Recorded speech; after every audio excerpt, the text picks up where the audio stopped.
Сәлеметсіздер ме студенттер? Бүгінгі біздің тақырыбымыз тіркелу және кіру бөлімдері. Тіркелу registration және кіру бөлімі бізде логин деп аталады. Жалпы осы тақырыпта қолданушыларды тіркелу мен кіруінің негізгі аспектілерін қарастыратын боламыз. Жалпы неліктен бізге сайтымызға тіркелу маңызды? Жалпы жекеленген тәжірибе бойынша қолданушыларға арнайы мазмұн мен қызметтерді ұсыну үшін тіркелу қажет. Бұл олардың сайттағы уақытын арттырады. Яғни тіркелген жағдайда сіздің қолданатын мүмкіндігіңіз көбейеді, жоғарылайды. Ал тіркелмеген жағдайда кейбір сізге берілетін мүмкіндіктерді пайдалана алмауыңыз мүмкін. Деректерді сақтау, тіркелу арқылы қолданушылар бізде деректерін сақтайды. Бұл қайта кіргенде уақытты үнемдейді. Кірген кезде сіз автоматты түрде қосылуыңызға мүмкіндік береді. Сатып алу процесін жеңілдетеді. Бұл жерде кез келген сайт болуы мүмкін. Ол сізге бір нәрсені сататын, ұсынатын сайт болуы мүмкін, немесе біліммен бөлісетін сайт болуы мүмкін деген сияқты. Бизнес деректері, жалпы бизнес тіркелген қолданушылардан деректер жинайды. Бұл маркетингтік стратегияларды жақсартуға көмектеседі. Мақсатты жарнама беріп отырады. Конверсия, егер тіркелу формасында күрделі болатын болса, ол бізде 75% қолданушы оны тастайды. Қарапайым тіркелу жоғары конверсияға әкеледі. Тіркелу үшін үздік тәжірибелер бізде өрістерді азайту. Тек ең қажетті 3-5 өрісті қолданыңыз.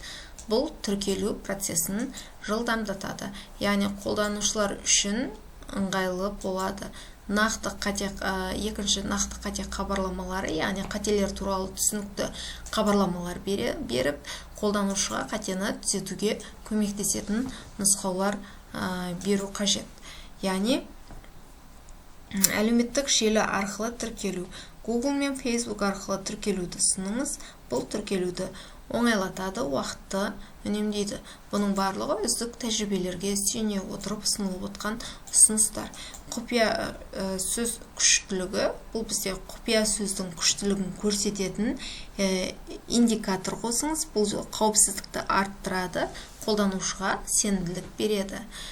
Прогресс индикаторы, көп адамды тіркелуде прогресс индикаторын көрсетіңіз. Бұл қолданушыға қанша қадам қалғанын білдіреді. Келесі, кіру үшін жалпы үздік тәжірибелерді жалғастыратын боламыз. Мені есте сақта. Бұл функция бізде қолданушыларды қайта кірген кезде автоматты түрде кіруге мүмкіндік береді. Сіз қайтадан логиніңізді немесе пароліңізді қайта жазып отырмайсыз. Запомнить меня деген нәрсе бар ғой, бізде шығып тұрады. Сол жерге сақтауды басатын болсақ, әр кіргенде сіз логин пароль жазбай бірден кіріп кететін боласыз. Одан кейін құпия сөзді қалпына келтіру, яғни құпия сөзді ұмыттыңыз ба деген бізде пәрмен болады. Құпия сөзді қалпына келтіру процесін жеңілдетіңіз. Әр адам, кез келген адам логин парольді жазған кезде парольді біз көбінесе ұмытып жатамыз. Сол үшін оған қолданушыға ыңғайлы болу үшін мүмкін email'ына код жіберу арқылы біз құпия сөзді қалпына келтіруімізге болады. Немесе мобильді телефон номеріне SMS жіберу арқылы сонымен құпия сөзді қалпына келтіруге болады. Яғни осылай жеңіл түрде бергеніңіз дұрыс.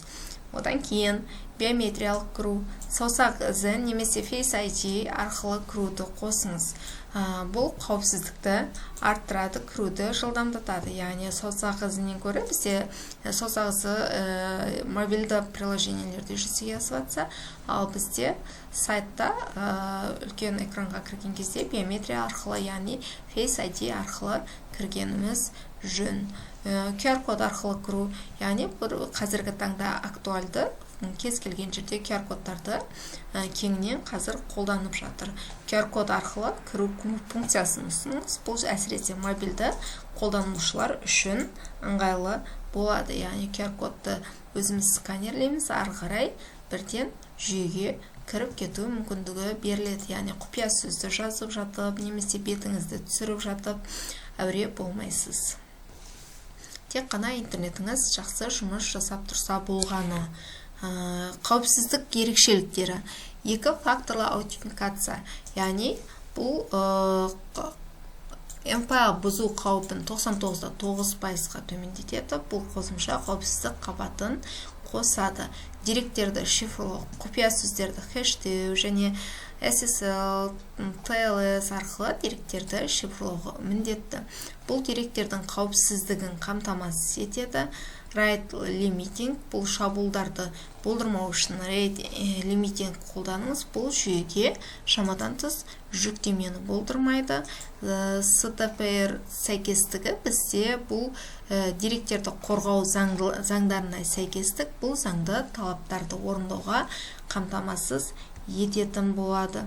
Мысалы, электронды коммерция тіркелу үшін бірінші қадам электронды пошта және құпия сөз. Жаңа қолданушының электрондық поштасын және құпия сөзін енгізу, бұл есептік жазбаға кіру үшін қажет. Екінші қадам жеткізу мекенжайы. Бұл тапсырыстарды жеткізу үшін мекенжай деректерін сұрау, ең аз мәліметті талап ету маңызды.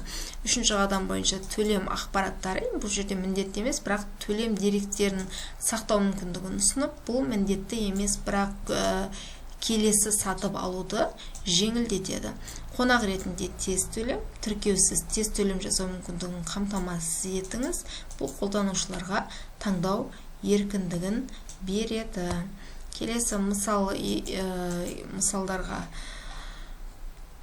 қарайтын болсаңыздар, бұл жерде мобильді қосымша арқылы кіру, бұл жерде пин-код немесе Face ID, немесе жылдам қайта аутентификация арқылы кіру, немесе сессияны басқару. Ол дегеніміз бізде қолданушының кіруін 30 күн бойы сақтау, бұл әр кірген сайын қайта кіруден сақтайды. Құпия сөзді ұмыттыңыз ба, жаңа тоқталған болатынбыз соған.